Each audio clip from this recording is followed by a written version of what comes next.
Hello, beautiful people. My name is Amy. I hope you are doing amazing. And well, welcome to my channel if you're new here. And if you've been here before, well, welcome back. Let's start by talking about the fact that I've been gone for 2 weeks. I got very sick, first of all, and it was my finals. And then I started a new job, and life happened. And so now I'm back. And still have a little bit of a cough, but I'm okay. And yeah, I hope you're doing amazing. Seriously, I hope you've been okay. Hope you've been taking care of yourself. And yeah, let's jump right into today's video, to today's subject, and it is you should leave him. Okay, no, wait. If you're watching this video, if you looked up this video right now, most likely you should leave him, though the decision is yours. From experience,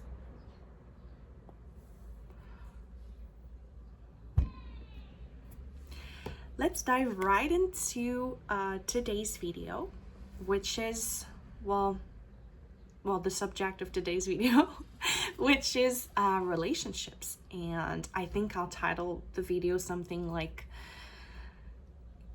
here are the reasons why you should leave your boyfriend, something like that. Or yeah, but it will be about, that really tough decision. Do I leave them? Do I stay with them? So we're gonna talk about reasons why you should. And yeah.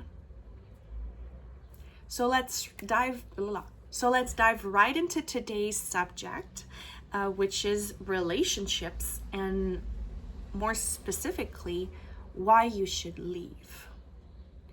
If you've looked up this video, I'm not sure how I'm gonna title it yet, but something similar to like,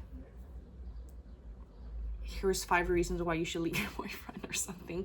But I wanted to make it clear. But if you did look up this video, you're having doubts about your relationship, it is important to take it seriously, because your environment, the people you surround yourself with,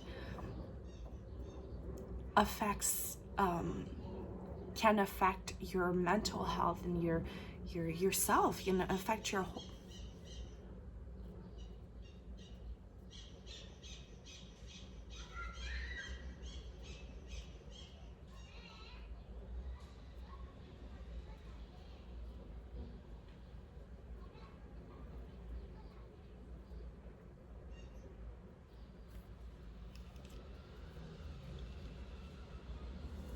Let's dive right into today's subject, which is relationships and some cues that indicate that you should probably leave. So again, let's dive right in. I would like to mention, if you have clicked on this video, it's probably because you've been having doubts, and I want to say that I'm very, very proud of you for taking steps and to the right direction, which is, taking yourself seriously, and really making sure you're surrounding yourself with people who deserve to be there, or with people who add to your life instead of taking away. So, first thing first, consistency, or lack thereof, inconsistency.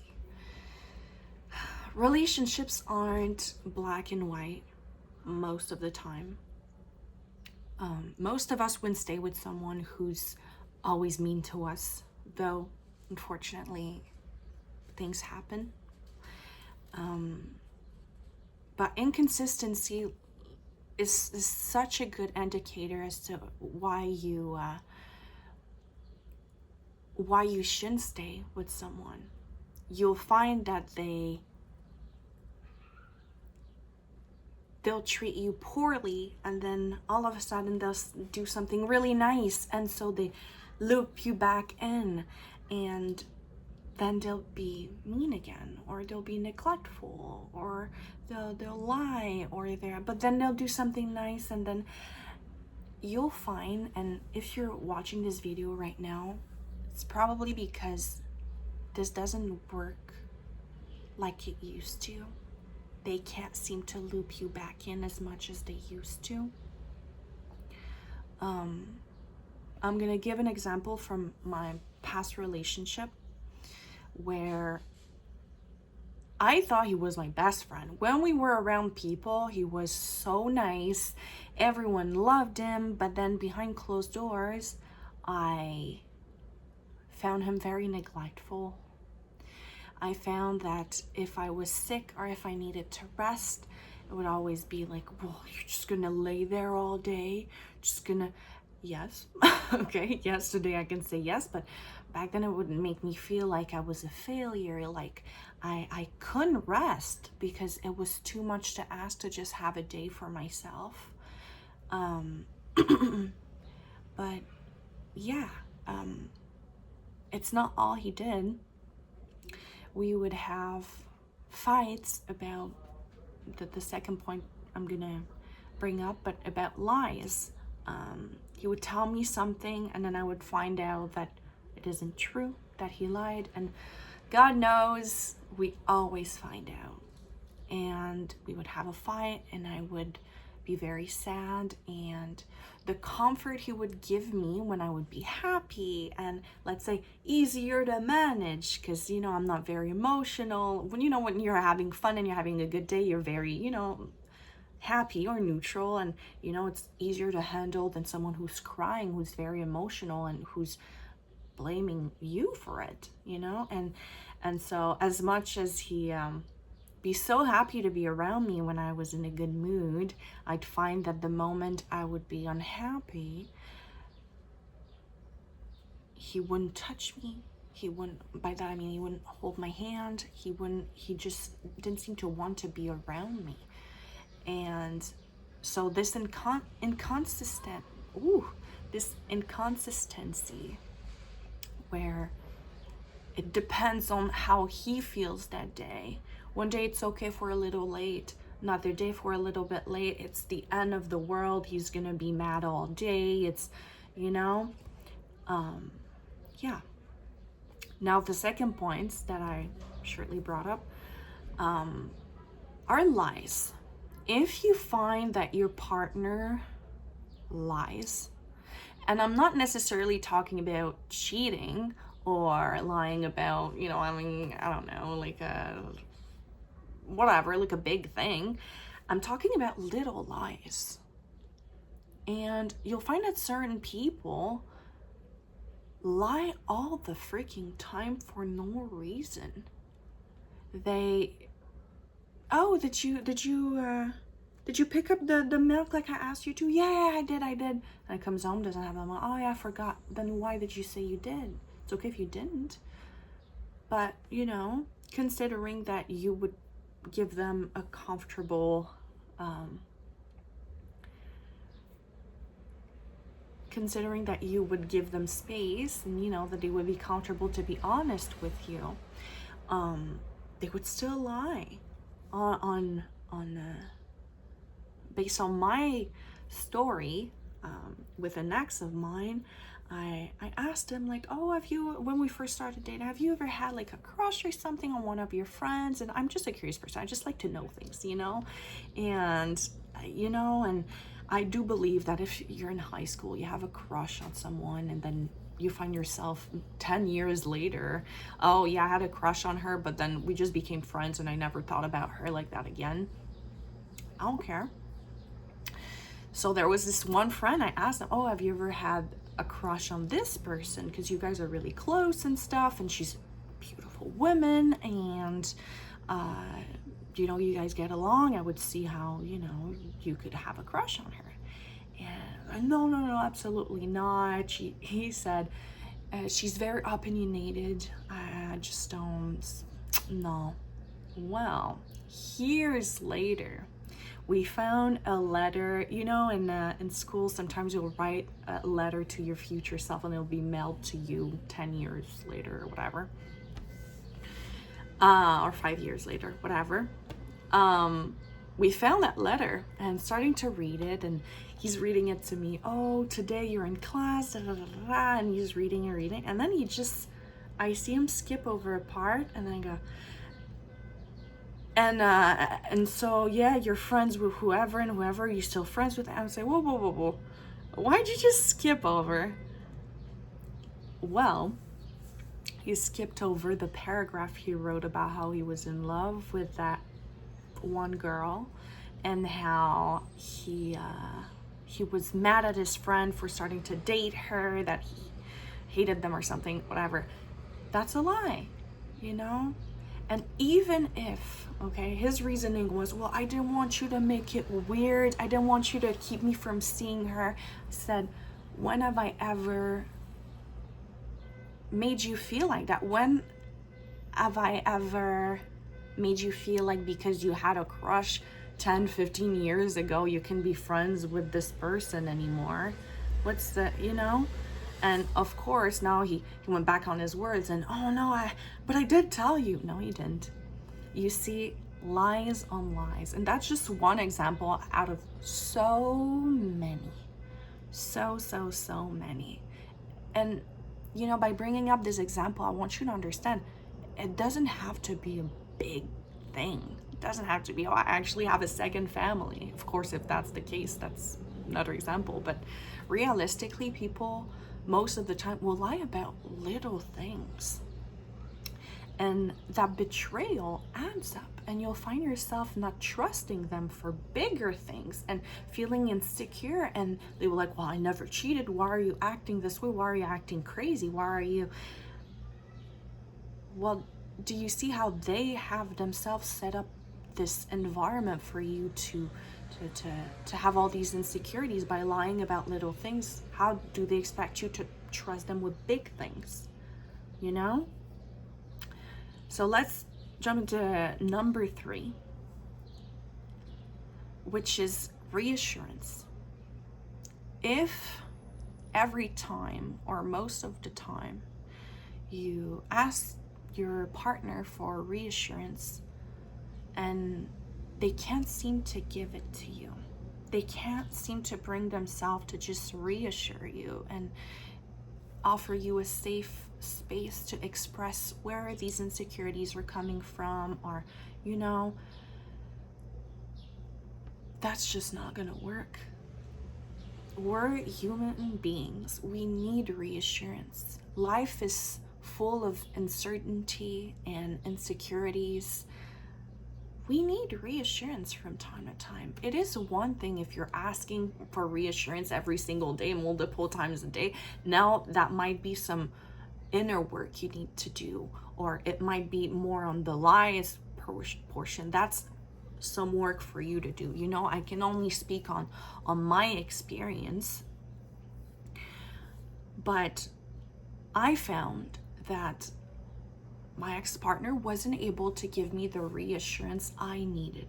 What I needed is someone to take my hand and say, hey, I hear you.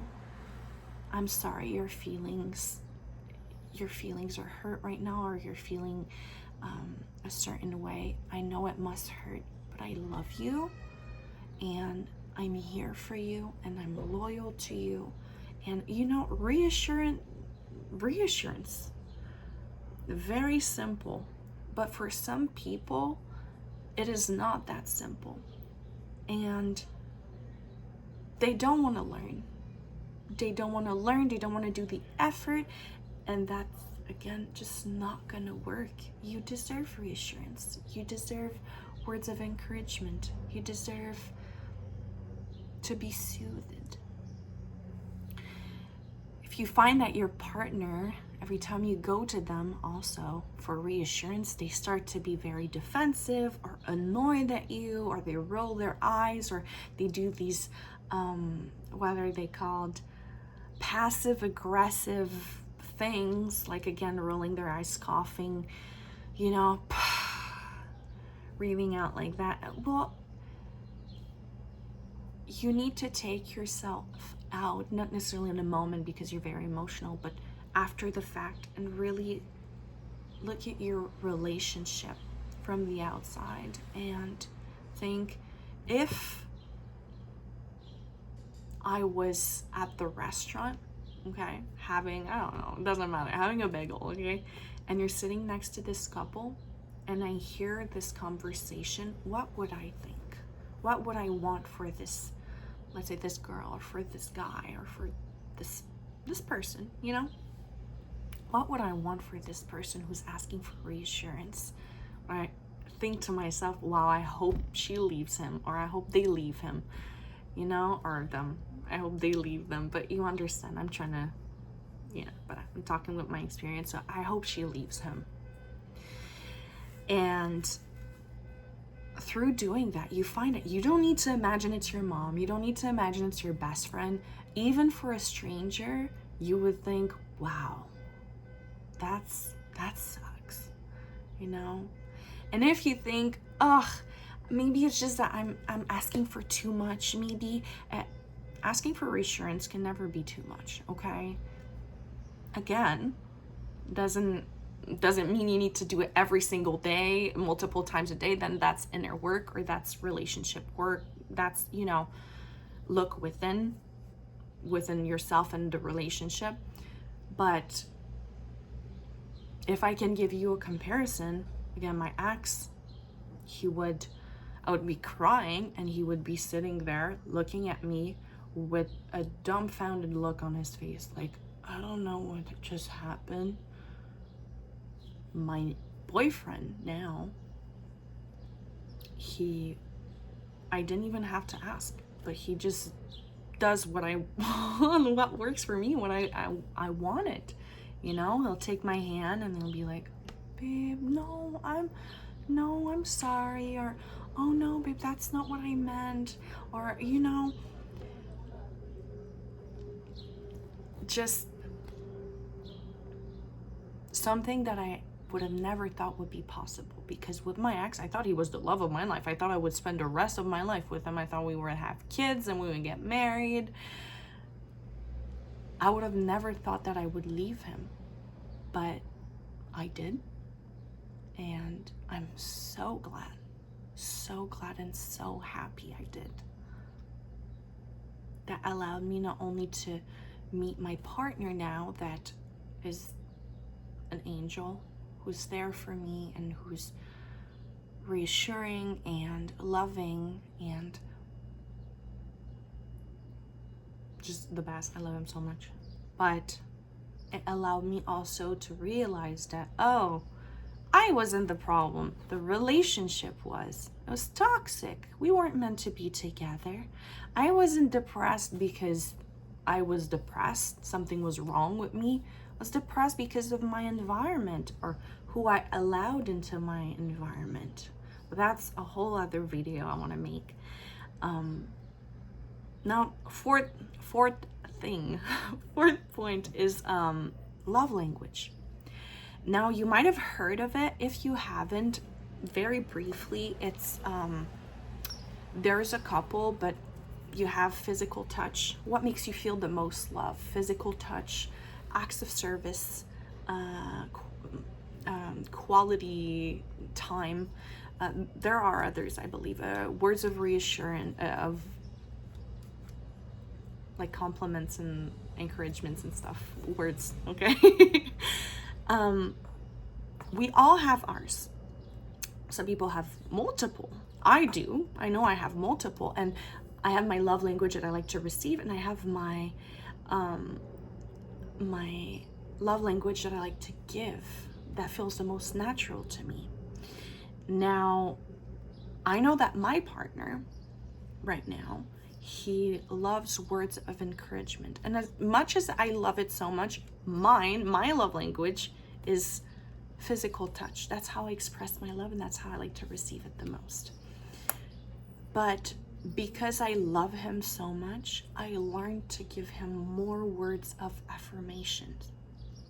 I think it's acts of service also, definitely, that he really, really likes. But I don't even think about it because it comes naturally to me. It wasn't easy. It is not easy to learn a new language, because that's really what it is. But I was ready to do it because I loved him so much, and because I thought he deserved this effort. He deserved to feel the most loved.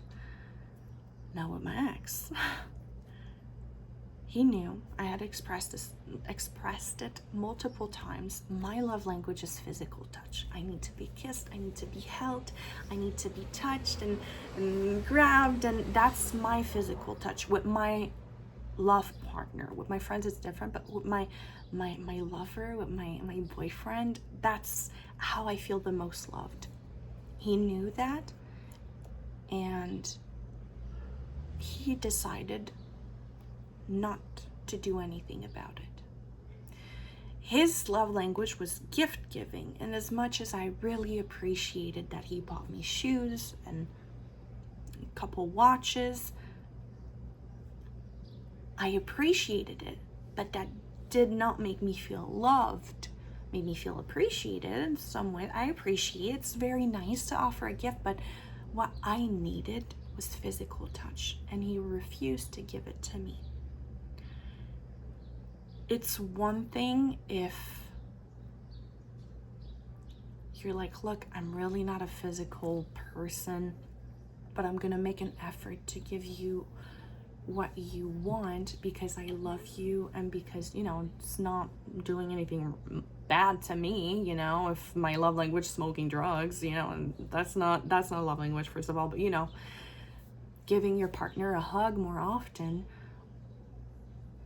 won't change anything to your life, but make your partner a lot happier and feel a lot more loved. Now, going back to my ex-boyfriend, he knew and he refused to learn. He said, well, that doesn't come naturally to me. It's difficult. It's just not. That's okay. And that makes sense. But if you remember what I said about my partner now, his love language is words of affirmation and acts of service. I had to learn to give him that because I loved him so much. And I love him. I love him. He's not dead. But that didn't come naturally to me. It does now because I put in the work. Never did I ever tell him, oh, but it just doesn't, it's hard for me. It's too difficult. Make him feel like, making him, my goodness, making him feel like he's a burden. You know, that loving him is so hard, so demanding. So because I need to learn his language for him to feel more loved? No, absolutely not. Comes to show you're not meant to be with everyone, you know? Some people are good people, but they're not the right person for you, the right people for you, whatever. Now, last point, number 5, is not necessarily something that will apply to everyone, but it applied to me, and it is thinking about someone else. If you love your partner so much, so much, and you're watching this video right now conflicted and frustrated and sad, but then maybe at work you met someone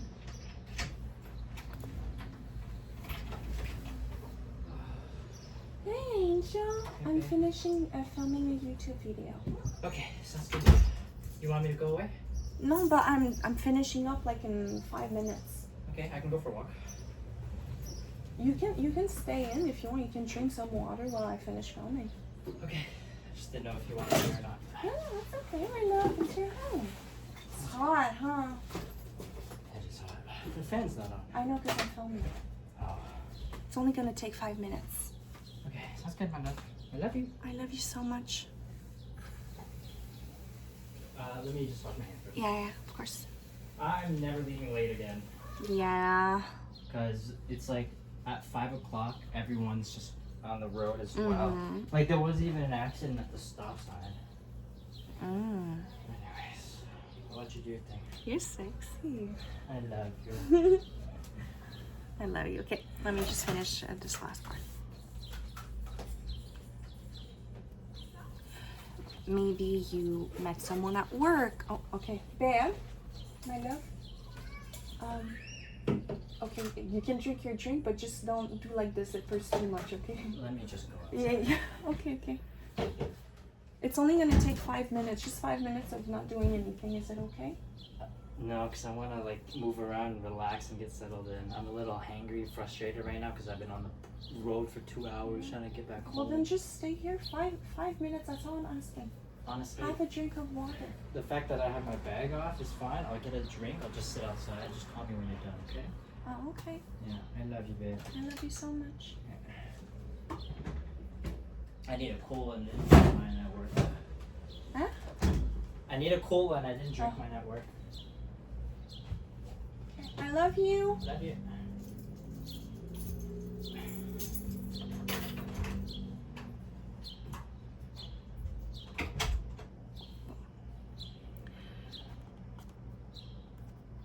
Maybe you met someone at work, maybe you met someone at work, or maybe a friend that you're starting to see a little different. Maybe it's, I don't know, a neighbor.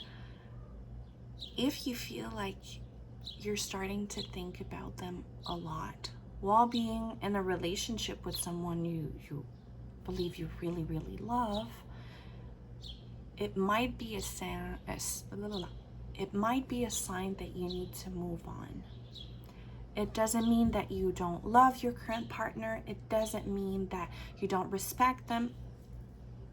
Like Selena Gomez said, the heart wants what it wants. You can't really decide if you like someone or love someone or, want to be around someone. Now you can control what you do about it. I'm not telling you to cheat, but I'm telling you to seriously consider if you're starting to think about someone a lot while still being in a relationship, it's time to think about maybe leaving. Or putting everything into questioning and going, why am I thinking about this person? What are they offering that is so appealing? Personally, in my my old relationship with my ex, I found myself in this relationship with him where I was not treated the best. It was a toxic relationship, and then I met my current boyfriend at work, and we were friends. And then we had a night out with all the people from work and stuff, and we had a very profound heart-to-heart, and I hadn't felt this close to someone in so long. And it really made me reconsider my relationship, because how can I feel so close to this stranger and haven't felt this close to my current partner in I don't know how long. Something's gotta give. Something's gotta change. And I was still with my ex-partner, and I started to look at him different, because I realized that this idea that I had of him just wasn't gonna come true. He was never gonna learn my love language. He was never gonna stop lying. He was never gonna be consistent. He was never gonna reassure me the way I needed to. And so I started to think about my partner now, my friend at the time, and how we had this interaction, how I felt so close. And it wasn't even, oh, I want to be with him. It's, wow, what's out there? What have I been missing for so long? And, maybe there's healthier out there. Maybe there's better suited for me out there. Even if that meant being single, I talked with my partner at the time and I said, look, it's clearly not working. We need to split. To my surprise, he was like, yeah, but look, that's another story. And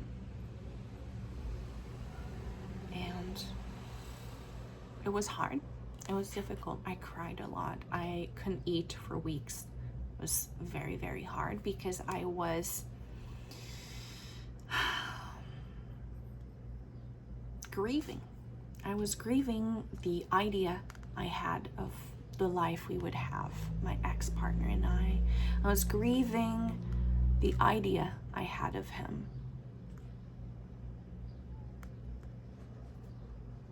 That was the best decision one of them actually, that I've ever made. And I'm very proud of myself for doing it. I stayed loyal to him and to me. And it was one of the hardest things I've ever done.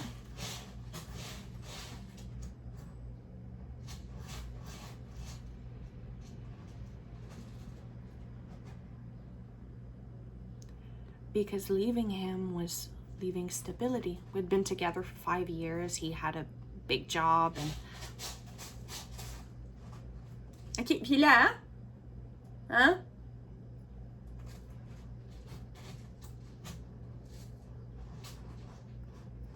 Merci, Violette.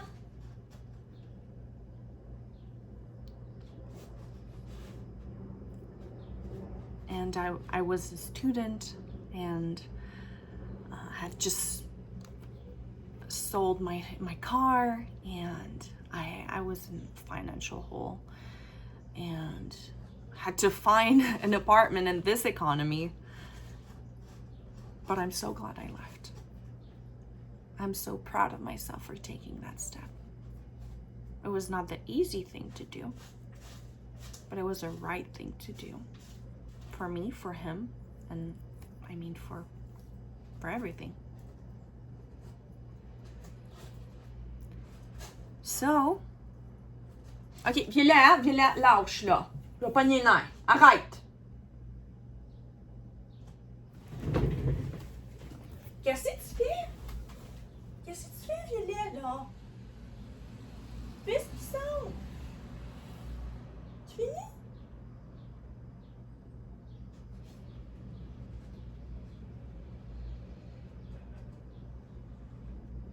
Non, oh oui. Oh oui. Oh,